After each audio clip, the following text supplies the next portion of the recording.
Vous êtes sur RTL. RTL Midi. Avec Christelle Rebière. Un plan de relance à 100 milliards d'euros sur 2 ans, 35 milliards en faveur des entreprises, surtout via des baisses d'impôts. Philippe Martinez de la CGT regrette l'absence de contrepartie en matière d'emploi. Le secrétaire général de Force ouvrière, Yves Verrier, est l'invité de ce journal. Bonjour. Bonjour. Pour vous aussi, c'est vraiment le point faible de ce plan ? Vous savez, on entend des chiffres astronomiques. L'argent coule à flot d'une certaine manière vers les entreprises, puisque après le plan de soutien dont on nous a dit qu'il était aux alentours de 460 milliards d'euros, notamment sur l'activité partielle, les prêts garantis, les aides à la trésorerie, aujourd'hui c'est plus 100 milliards sur le dit plan de relance. Donc ça fait beaucoup, c'est nécessaire. Encore une fois, il faut absolument qu'on préserve l'emploi. Mais c'est vrai que si ce sont les entreprises où on trouve de l'emploi et qui créent de l'emploi, malheureusement, en ce moment, on entend beaucoup d'annonces de suppression d'emplois. Et donc, effectivement, nous avons dit depuis très longtemps, bien avant la crise du Covid d'ailleurs, puisqu'il y a beaucoup d'exonérations de charges depuis de nombreuses années. Il y a eu le CICE, rappelons-nous, la politique dite de l'offre, qui tendait à vouloir améliorer les marges des entreprises. Jamais ça n'est conditionné à l'emploi, jamais ça n'est mesuré, jamais ça n'est contrôlé, et a fortiori pas sanctionné. Or, on a de mauvais exemples en mémoire des entreprises qui sont venues s'installer pour profiter de telle ou telle aide et qui, au terme du plan de l'aide, s'en vont. Donc il aurait fallu des contreparties. Sur la réforme des retraites, pas question de mettre la poussière sous le tapis, a dit Jean Castex, mais il renonce à relever l'âge de départ. Je vous propose de l'écouter. Moi, je suis ici pour arrêter des priorités de l'action gouvernementale en fonction de la conjoncture. La priorité de l'action gouvernementale, c'est l'emploi. Il n'a quand même échappé à personne que si nous prenons des mesures d'âge ou d'allongement des durées de cotisation dans le contexte actuel, et je ne vous dis absolument pas qu'elles ne sont pas nécessaires dans leur principe, il y a quand même un consensus pour dire que ça aura des conséquences négatives à court terme sur l'emploi. Il n'est pas question de mettre la poussière sous le tapis pour le sujet des retraites. Simplement, il faut que des choses que les Françaises et les Français comprennent. Ça vous rassure, Yves Verrier ?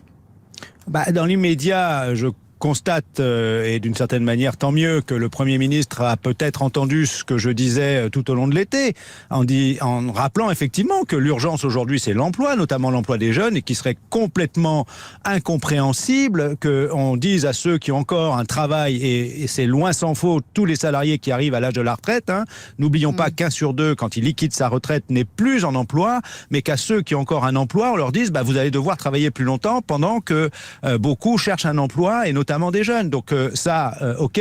Maintenant, je le rappelle, notre opposition au projet de régime unique par points, le système universel de retraite par points, est que justement, il donne les clés dans l'avenir au gouvernement au pluriel pour jouer sur les valeurs, les paramétrages du point notamment, pour contraindre à ce que, le moment venu, votre pension ne suffira peut-être pas en fonction de la valeur du point, de ces paramètres, et que vous n'aurez d'autre choix pour ceux qui ont encore un emploi que de continuer de travailler. Donc si c'est pour revenir à ce projet, on ne sera pas d'accord. On ne l'était pas, on ne l'est pas, on ne le sera pas.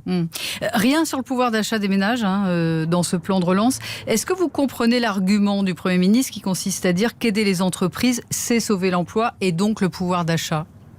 Moi, je trouve que, pour le coup, là, les employeurs sont très décomplexés sur leurs revendications, leurs demandes, et on a même plutôt l'impression que parfois, ce sont les salariés qui font un complexe parce que, oui, c'est toute la logique. Quand vous avez une inquiétude sur votre emploi, évidemment, vous ne pensez pas immédiatement à demander des augmentations de salaire. Vous courbez les chines, et je crains fort que les entreprises, certaines en tout cas, les employeurs, le gouvernement, ne tablent là-dessus. Et nous disons, le salaire n'est pas l'ennemi de l'emploi, ni de la croissance, ni de l'activité. Au contraire, le pouvoir d'achat des ménages, la consommation des ménages, elle pèse beaucoup dans la croissance et l'activité économique en France. Et nous considérons que la question des salaires doit faire partie du plan de relance, et nous demandons que l'on négocie sur les salaires à tous les niveaux, et en particulier qu'on n'oublie pas tous les salariés de ce qu'on a appelé la deuxième ligne, les services essentiels, qui ne se sont pas arrêtés, les caissières, on en a beaucoup parlé, les ambulanciers, les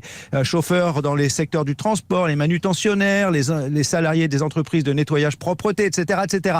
Tout cela sont au SMIC, à temps partiel, avec des emplois précaires. Eh bien, il faut revaloriser tous ces métiers, et il faut s'appuyer sur ces métiers existants, y compris dans le cadre de la relance, les rendre attractifs, offrir des perspectives d'évolution à tous ces salariés salariés.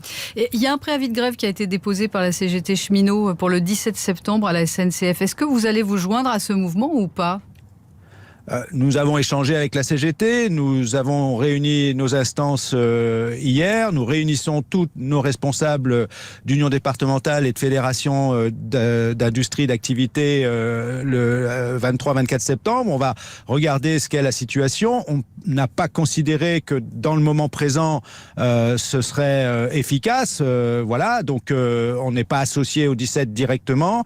Mais c'est pas définitif si je comprends bien. Non, ce qui n'est pas définitif et ne le sera jamais, c'est notre détermination à se faire entendre. Et on va regarder quel est le moyen le plus efficace de se faire entendre. Mais je le redis, il y a un certain nombre de dossiers. Vous venez de parler des retraites, on pourrait parler de l'assurance chômage. Si le gouvernement continuait à vouloir revenir là-dessus, il doit savoir qu'il saura nous trouver là. En tout cas, on va en parler. On est très déterminés. Hein. On pense vraiment qu'aujourd'hui, il faut s'appuyer sur les salariés, les ménages, et donc il faut conforter, rassurer. C'est un élément de la croissance économique, de l'activité, la confiance. Et il faut s'assurer que les dispositifs qui sont mis en place sont effectivement à la fois conditionnés et suivis dans le long terme. Vous savez, le plan emploi, par exemple, pour les jeunes. Moi, ce que je ne voudrais pas, j'entends le MEDEF qui fait passer aujourd'hui des spots de publicité sur l'incitation à recruter en alternance parce qu'il y a des aides de l'État en la matière. Ce que je ne voudrais pas, c'est que ça se traduise par de la substitution à de véritables emplois. Certes, il faut aider les jeunes. On entend bien, pardon Monsieur Verrier, parce qu'on arrive à la fin de cette interview, on entend bien en tout cas que vous êtes vigilant et vous n'excluez rien pour le 17 septembre. Pour l'instant, il n'y a pas de décision prise du côté de Force Ouvrière. Merci beaucoup d'avoir été l'invité de ce journal.